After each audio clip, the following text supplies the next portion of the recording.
Gloire soit rendue à notre Dieu qui nous a accordé cette belle opportunité de vous retrouver à travers sa parole. Nous venons auprès de vous au nom de l'Éternel Dieu des armées, le Créateur de toutes choses, le Seigneur qui nous attend d'aimer et qui a disposé sa parole. J'aimerais dire que le Seigneur Dieu prouve son amour à travers la parole qu'il vous accorde. Celui qui reçoit la parole de Dieu est un bénéficiaire de l'amour de notre Dieu. L'amour de Dieu, c'est à travers la parole, car c'est la parole qui crée toutes choses. C'est la parole qui transforme. C'est la parole qui nous réunit dans un corps. Et c'est même cette parole qui nous aidera à être enlevés à la rencontre de l'époux, c'est-à-dire à la rencontre du véritable Isaac. Oui, je vous salue tous partout où vous nous suivez à travers vos ordinateurs, vos télémóviles, vos tablettes. Je ne sais pas par quel moyen vous captez nos images. Ok, Seigneur, bénisse ces moments, assistez-nous au nom de Jésus. Amen. Oui, c'est votre bien-aimé prophète Jérémie Takanda qui vient une fois de plus à travers ces deuxième éditions partager avec vous la parole de notre Dieu. Vous savez, nous serions obligés de retourner à notre langue maternelle parce que la plupart de ceux qui nous suivent sont lingala fon et on ne peut que les pamboli pour na bango. Mais s'il arrive que vous en avez et que tu trouves que à lingala tu ne te retrouves pas, nous ferions le nécessaire pour votre cas. Merci beaucoup. Oui, tu as psaume 46, tu vas lire le deuxième verset et on termine au verset 4e. On a pour la seconde version sous les psaume 46, verset 1er qui nous a verset 3e. Nous faisons notre lecture. Dieu est pour nous un refuge et un appui, un secours qui ne manque jamais dans la détresse. C'est pourquoi nous sommes sans crainte quand la terre est bouleversée et que les montagnes chancellent au cœur des mers. Quand les flots de la mer mugissent et criment, se soulèvent jusqu'à faire trembler les montagnes. Bilobi Yahweh Nzambe aza pona biso un refuge. Esika yako kimela, esika yako bomba mela. Nzambe aza pona biso un appui, aza soutien, aza bisika tozo yekama. Nzambe aza lisungi o ezanga kate na tango na pasi. Et libota oya kore bande ko imba nzembo yo balobi c'est pourquoi nous sommes sans crainte. Balobi yango tozo bangate. Nous sommes sans crainte. Tozo lengate, tozo mitungisate. Quand la terre est bouleversée, tango mabelizo ningana et que les montagnes chancellent au cœur des mers. Tango ngomba ezali kokweya na katikati na e balé.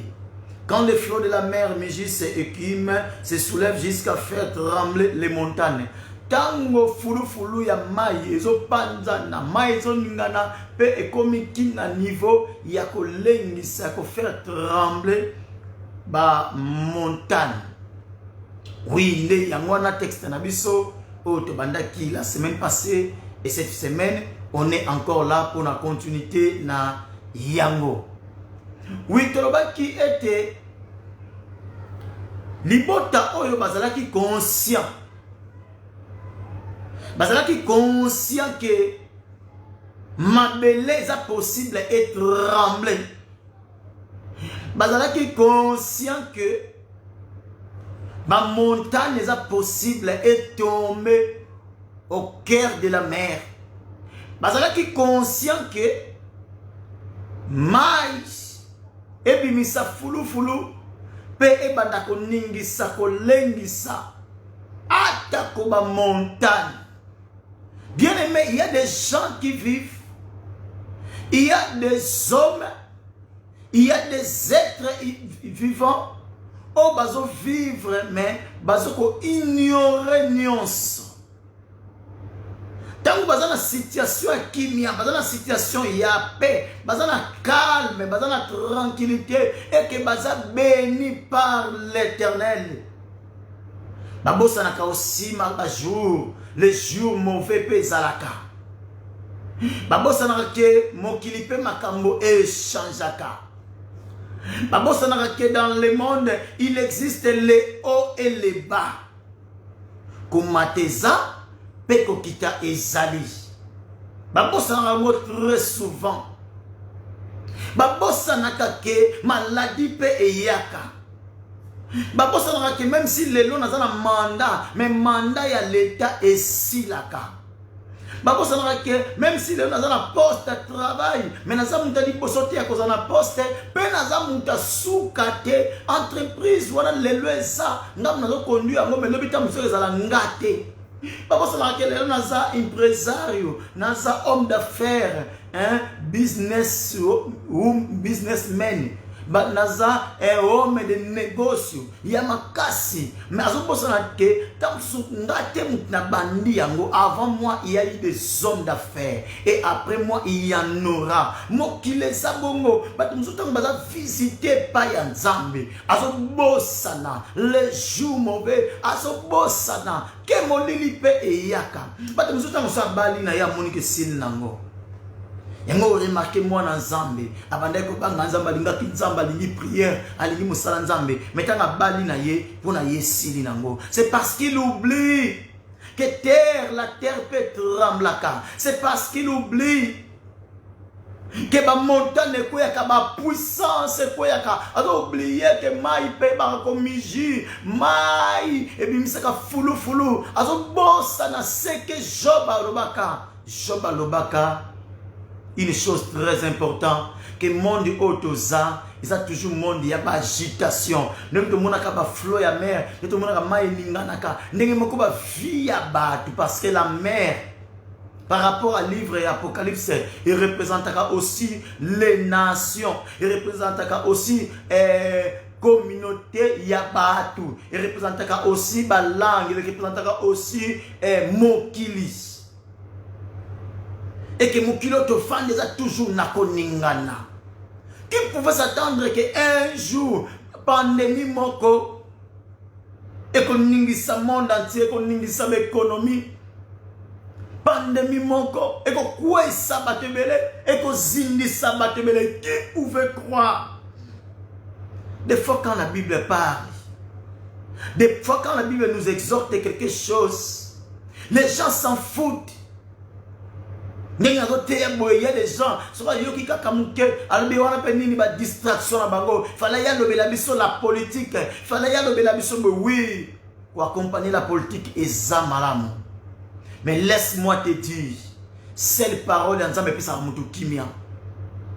Basanga politique bien aimé, nous avions appris à l'école et surtout à l'université un nommé Nicolas Machiavel. Dans le système machiavélisme. Bien aimé, ils ont un homme politique qui ont sauté, mais majorité des hommes politiques sont mieux placés pour faire nourrir le peuple. N'a pas promesse, ou pas incapable de réaliser. Tu as l'intérêt à écouter la parole de Dieu. Il y a la parole en Nzambe. Parole en Nzambe pour avertir yo. Parole en Nzambe pour protéger yo. Parole en Nzambe pour bundela yo.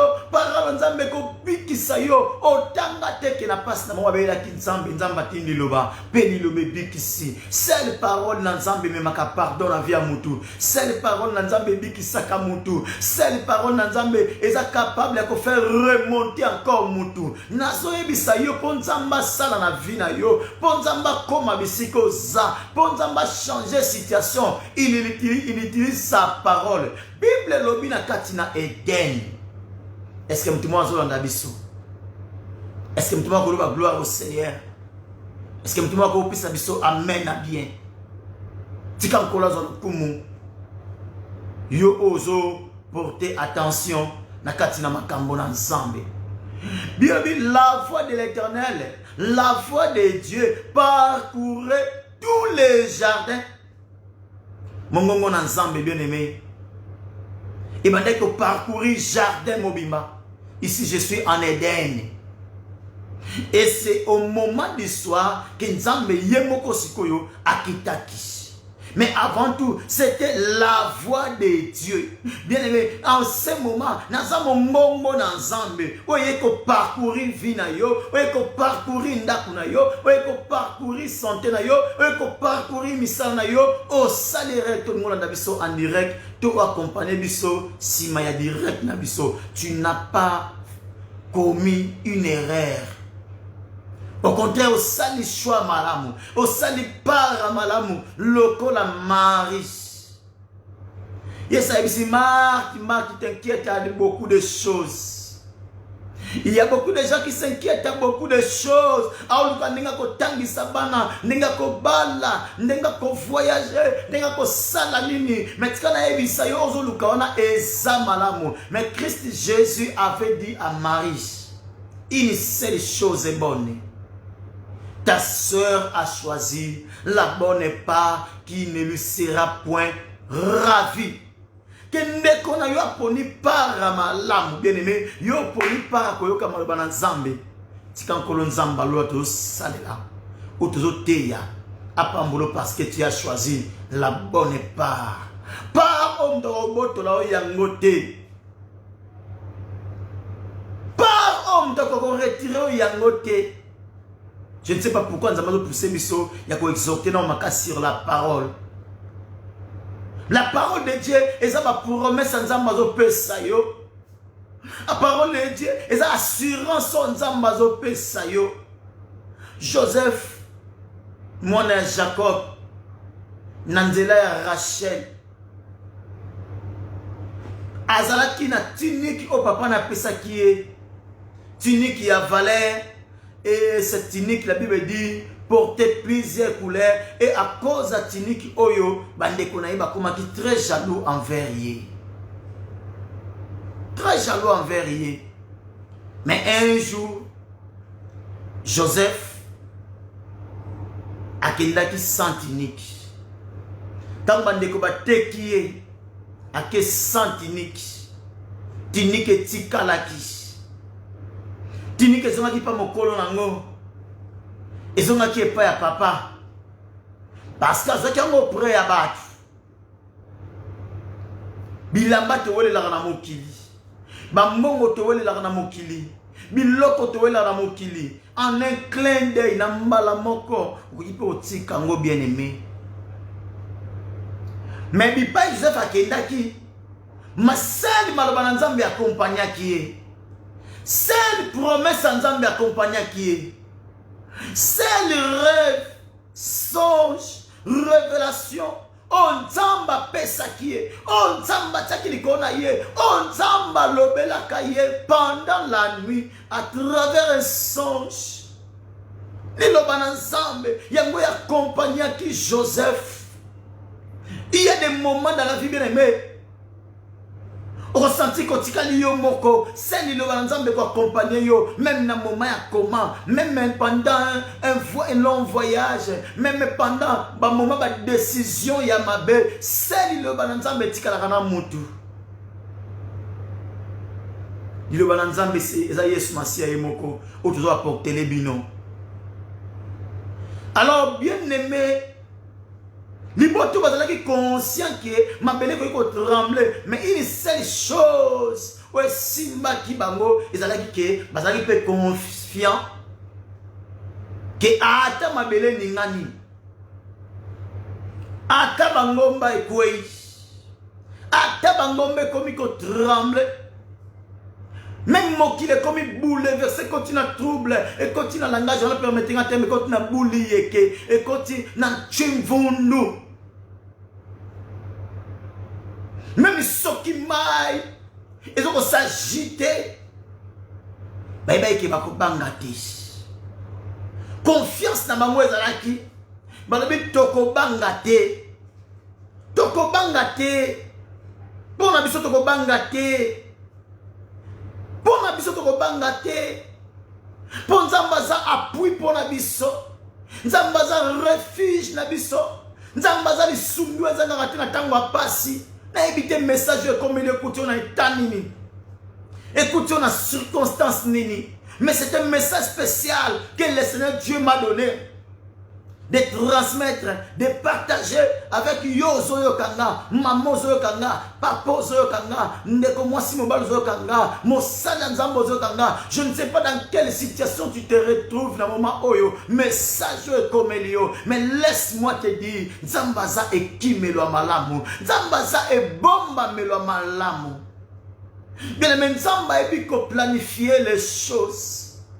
Avant que Nzamba crée mon tour, Nzamba disposait d'abord un jardin. A disposé qui un jardin où il faut accueillir mon tour. Avant yoya na mokili, Nzamba si a prédestina. Nzamba si a préparé. Nini o eza malamu pona yo. Nzamba tino na mokilité ka po souffrir pas ma. Nzamba tino na mokilité po nyokama. Laisse-moi te dire, si tu souffres aujourd'hui, Nzamba ko gagner nini.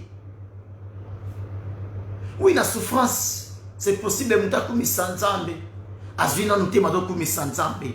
Aoluka bana na botite makumisi Nzambe. Aoluka musala na azwite makumisi Nzambe. Azoluka libala na azwite makumisi Nzambe. Azoluka délivrance na azwite makumisi Nzambe. Famille za na kati na trouble, eza na kati na koningana, eza na kati na molili, mais akumisi Nzambe.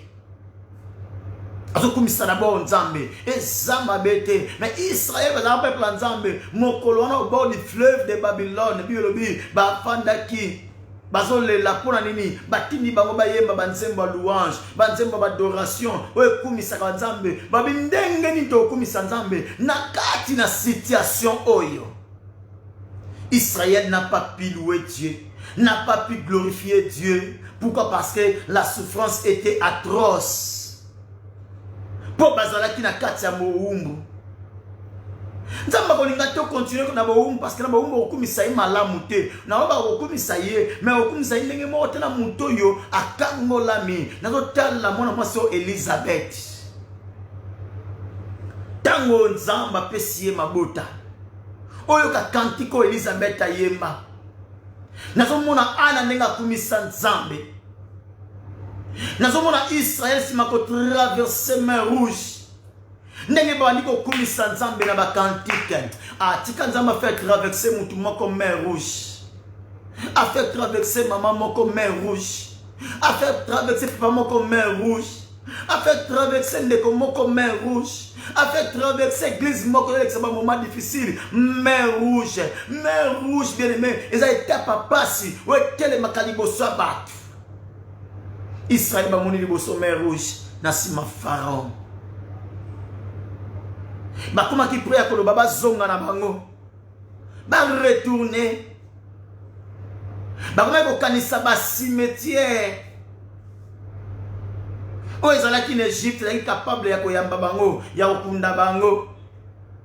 Il y a des choses. Oh, ils sont sakabatu sima, oh, si sakabatu gouya vie, ozo landanga mon frère, ma soeur, ozo landanga. Mais tika Nzamba lola longisa yo na maladi wana. Alongisa ona pasi wana. Alongisa ona kolela wana. Alongisa ona kotungisa mawana. Et le oh Lazare yokati na tombeau, c'était la voix de Dieu, c'était la parole de Dieu. Tikani do banzambo ebimisa batu na kunda na tango na toteya ebimisa yo na lista kufa ebimisa na saba ndoto mabe na saba situation o ezo lekela yo o ezo perturber vina yo o ezangisi yo kimia o ekomisi yo mal à l'aise o ezo tikala na mbara. tu ne sais quoi faire. Au comme un enfant que nous avions appris à l'école, au bout de 2 chemins. À éviter, faut-il prendre chemin à gauche ou à droite? Mais laisse-moi te dire, les chemins où ils ont conseillé, les chemins où ils ont persuadé, où ils ont conjuré, il y a quoi prendre, c'est le chemin, il y a la parole. Accepte la parole dans ta vie. Accepte le Seigneur Jésus-Christ dans ta vie. Confie-toi à l'Éternel. Zwa nzambe lokola refuge na yo. Kimele pa ya nzambe bien aimé. Mokili mabeza lelo. Mabemo pe ko sila lelo te. Et ko continue. Étape au quotidien bien aimé. Et cette étape ya passe. To bandi ya nyasika wish. To sali ba silogan. Pour n'abattre ba silogan. 2021, pour la plupart, ils ont un slogan, mais pour peu de gens, ils ont une sérieuse déclaration. Et je n'aimerais pas que la déclaration est comme un simple slogan. Mais j'aimerais que la décision soit année. Et s'appuyer dans maloba nzambe, et s'appuyer dans la volonté nzambe, et s'appuyer, alléluia, dans la promesse nzambe. Nzambe ça unique qui montre qu'on se confie na ye. Qu'on la confiance. Qu'on tale dans les sous. Bien bien secours les engagés na tangba passi. Il viendra des moments à passer pour les uns, mais pour les autres, bah traverser déjà. Bah moment dur labeur. Bah traverser déjà, alléluia. Bah mon lindi a vina bango. Bah traverser déjà, alléluia. Bah vallée de l'ombre de la mort. Mais David qui connaissait Dieu, David qui s'appuyait à Dieu, David qui se réfugiait à Dieu. Alors bah qui? Même si je marcherai dans la vallée de l'ombre de la mort, je ne crains aucun mal, car tu es avec moi. Ata nakotambola libulu ya molini na kufa nga David nakobange lokote. Mon frère, tu n'as point à craindre. Yo ozakati na nkolo. Yo oyebi Yesu. Yo salelaka Yesu. Tu n'as point à craindre. C'est possible. Un miracle et s'opérer na vie na yo, na situation aux traversées. Pesa intérêt na maloba na nzambe. On se confie mingi na batu. On se confie mingi na maele na yo. On se confie mingi na makasi na yo. Une expérience pe na ba relation. Mais sungi yo te. Mais une seule chose est vraie. Où il ça impossible pas batu. Pas nzambe ça possible. Nzambe za li sungi. Oh yo za nango besoin, vino za nango besoin, ndaku na yo, libota na yo, eza nango besoin, nzamba za lisungi. Oh yezanga kate, je te rassure mon frère, je te rassure mon bien-aimé, je te rassure. Mon sali nzambe, je te rassure. Ndeko yo makamno se commis dans le noir. Il n'est pas encore trop tard. Tant que vous vivre encore, tant que vous en avez vie, les miracles sont possibles. C'est possible de la restaurer. C'est possible de la transformer. C'est possible de la encore rétablir. C'est possible de la niveau. C'est possible de dans le néant. Après, c'est encore valeur na vie na yo. Nzambaza raison vie na yo. C'est pourquoi tu es là mon thème. C'est pourquoi qui me l'est pas na ye. C'est pourquoi kangama na ye. Ah bien aimé bébé singa, j'ai été jeune. Nazala qui lengue, j'ai grandi, nakoli. Je n'ai jamais vu injuste et abandonné. Natikala jamais comme on a moyen de béni. Azala abandonné. Toi qui donnes attention à la parole de Dieu, toi qui marches selon la parole de Dieu, jamais tu seras abandonné. Jamais.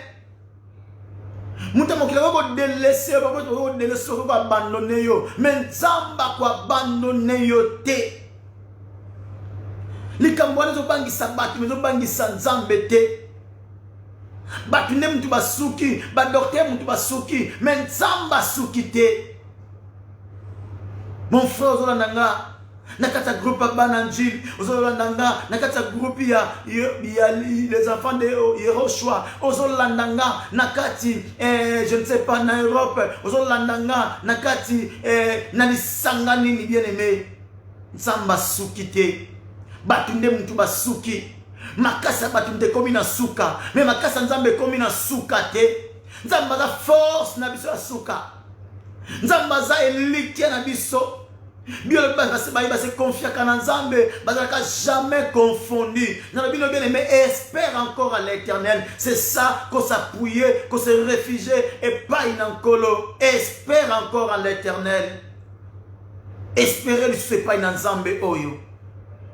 C'est là il sous motema. Talela yeli susu. Ata e umeli. Même si ça ne marche pas. Même si tout est devenu noir. Même si solution est zatée. N'a pas tant de confinement. Ba limitation côté belé. Ba mboke belé mboke de ba province est zatée.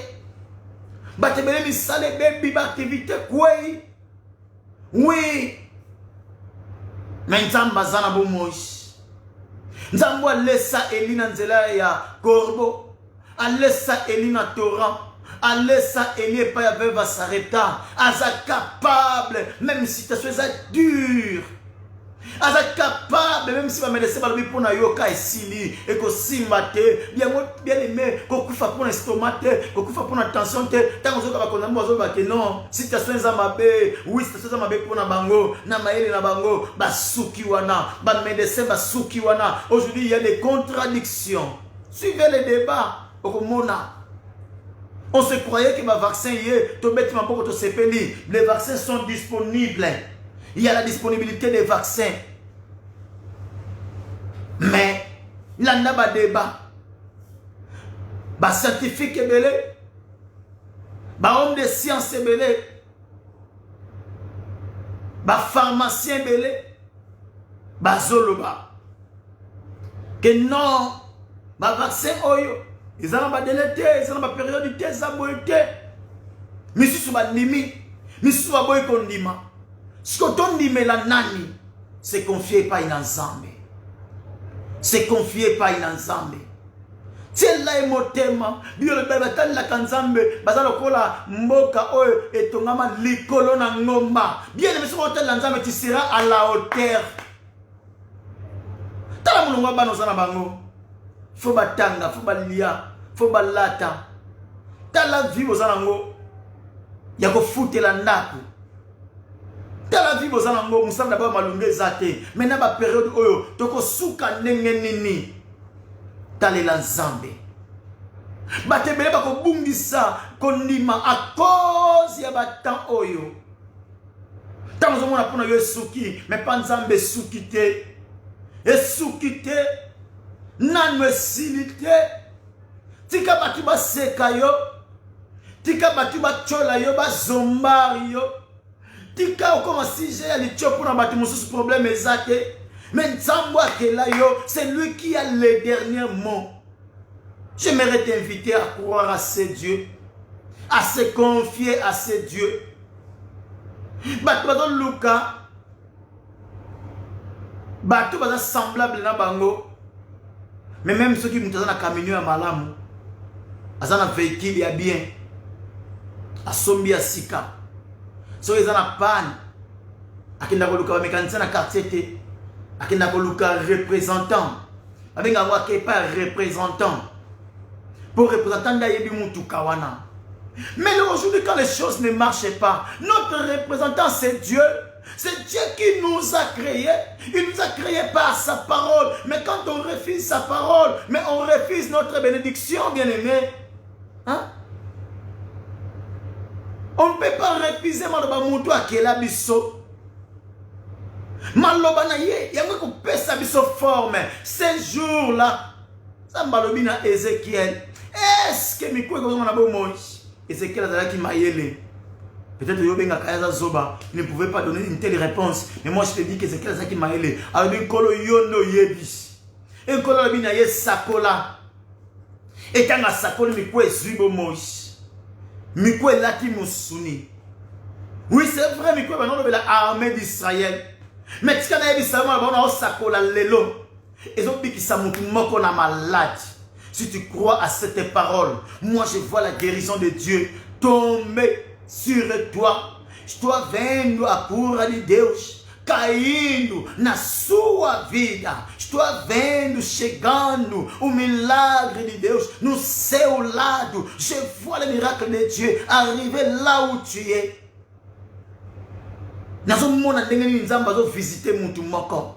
Nazomona ndenge ni nzamba zo intervenir pour na mutu moko. Nazomona ndenge ni nzamba zo visiter mutu moko. Lokolo simbi Mikua qui représente la parole de Dieu. Israël tant que bazalaki na Mikua ya Joseph, bazalaki na Élie qui a un jour bako bimana boumbu. Bien mais lokolo simba parole. Mpo dikambo situation oyo, dossier oyo, et nyoko libino, et umeli. Et ça dikambako bangate puisque simbi parole en Zambé, nana ebisio, il y a un moyen de sortir. Penazo mona tanga ko bima na situation go e belemi kindo ke ko ne ko longate, malédiction ko ne ko longate, envoûtement ko ne ko longate, ba mauvaise ko ne ko longate, ba habitation démoniaque, oppression, ba emprisonnement et continuer ko longate parce que tu as la parole de Dieu, parce que tu soutiens la parole de Dieu, parce que tu marches avec la parole, c'est parce que tu marches dans la conformité de la parole.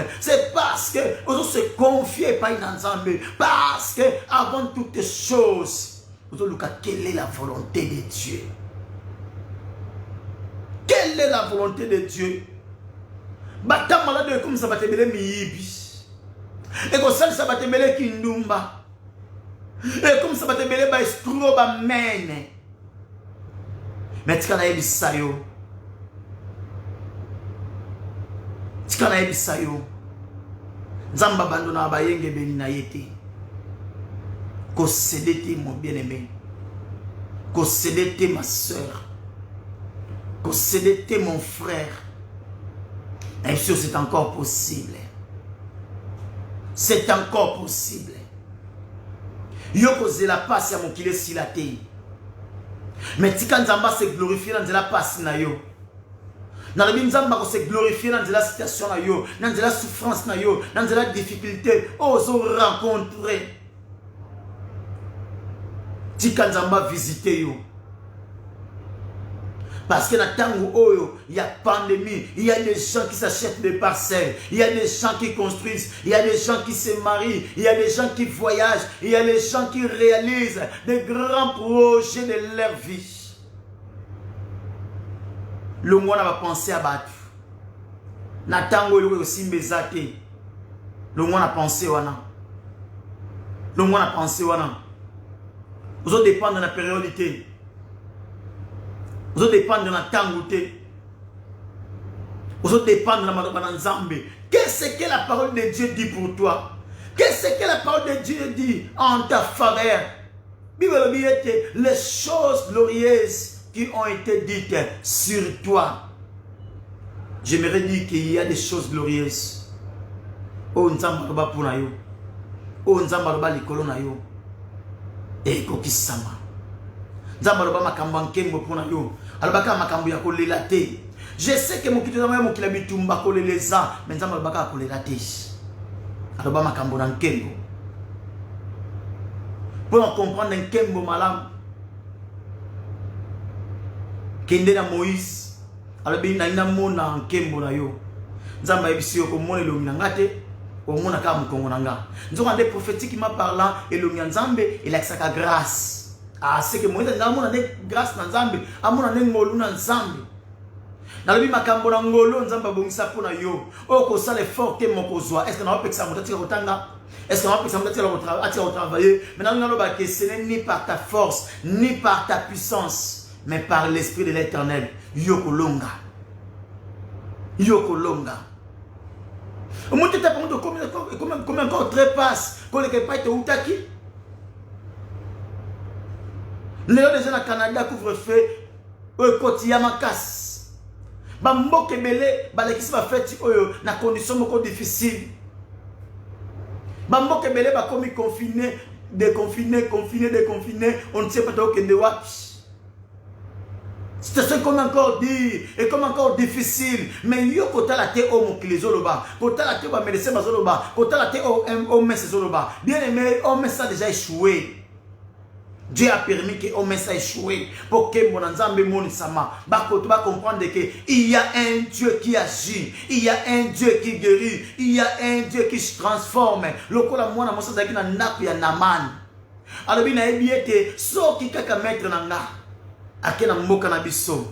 Là, il y a un prophète. Quand on parle, il y a un prophète. Le véritable prophète, c'est la personne de Jésus-Christ de Nazareth. Oh, tanga kota ki na vila naïn. À ce que si la femme, pardon, l'enfant et la femme est veuve, le fils unique et veuve. Et maintenant, un grand prophète est à Paris. C'est lui le grand prophète. Oh, ce qu'on y est au pourrait naïe, citation naïo, et qu'on a les mêmes idées.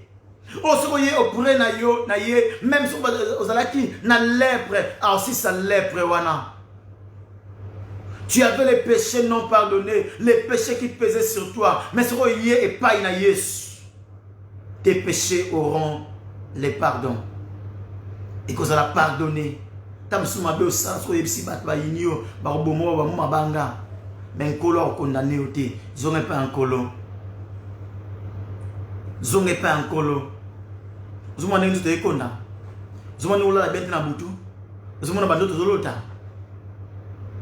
Zuma bilimbo zo kutana ngo. Umone ba moko sayo. Bananga lokuta ba maraba lokuta basana nzamba lokuta. Umone ba moko sayo. Zongira maraba na nzambe. Se confier na maloba. Nini nzamba lobi na ba moma ya boye. Na ba moma boye nzamba lobi nini? Que ferons-nous? Que ferons-nous? Ozamote sengo yozo kimele pa nzambe. Ozamote sengo yozo talela nzambe. Ozamote sengo yo s'appuyer na nzambe. Ozamote ne sengo yozo tia na motema na yo ke lisungia solo eza oyo utare pa na nzambe. Tika nzamba accorde yango. Apesa kimia na famille na omobimba. Apesa kimia na kati na ndaku. Apesa kimia na libota. A transformer makambo. A transformer banzela. A fungolelo ba porte sika. Ka pa yo telemi, ka na mboko za un miracle. O nzamba bongisa pona yo eza. Agar ka pa telemaki. Libangi zalaki mwana yo msamaji. Tika nzamba fungola mutu mo miss. Amona lisusu. Bula mo nzambe. Ndenge tolobaki na mbula o ezali kambu ya le ciel ouvert. Ezali kambu ya le ciel ouvert. Etienne Bassimilie Mabanga, Etienne Nassé à risque à la mort. Mazomona lole fungwami, nalobi lole fungwami la yo, lole fungwami la musala na yo, e fungwami la ndaku na yo, e fungwami la projet na yo, e fungwami l'école na yo, e fungwami la kotanga na yo, e fungwami la santé na yo. Allez yama guérison, zoa guérison, we uti na maloba na nzambe, zoa kimia, we uti na maloba na nzambe, zoa pardon, we uti na maloba na nzambe, zoa tranquillité, oh nzamba memelio. Tu n'es pas n'importe qui n'a mis son nzambe. Tika kolela. Parce que tu as la solution. Il y a le kaki. Tu as la solution. Il y a bitumbe côté les manakata mbula oyo. Car la promesse va quitter. Au Sion Deus dará ta victoria. Diant tous ses ennemis. L'éternel Dieu te donnera la victoire devant tes ennemis. Quand les ennemis se lèveront, le Seigneur Dieu te donnera la victoire. Soit victoire en haut. Nabitumba nyoso. Longa mi pepa famille. Longa mi pepa mabe. Longa coutume. Longa tradition. Longa malheur. Longa ba réclamation. Longa ba géant. Longa ba principauté. Ba domination. Ba autorité. Vous menez la manoba nzambe. Na kombo na Yesu. C'était votre bien-aimé prophète Jérémie Tsakanda. À partir de la Moula Luanda. Contact Nabiso Eza plus 244 949 44 47 47 plus 244 949 44 47 47 encore. Tout ça aussi na WhatsApp, le même numéro. Luka Bisso. Tout ça m'a en particulier. Copé ça d'autres orientations. Na part na Nzambe tata na Bisso. Tika bola mo Nzambe pesa melabino. Bon final de semaine. Pour la moko na moko. Na kombo na Yesu Masia. Amen, amen, amen, amen. Amen.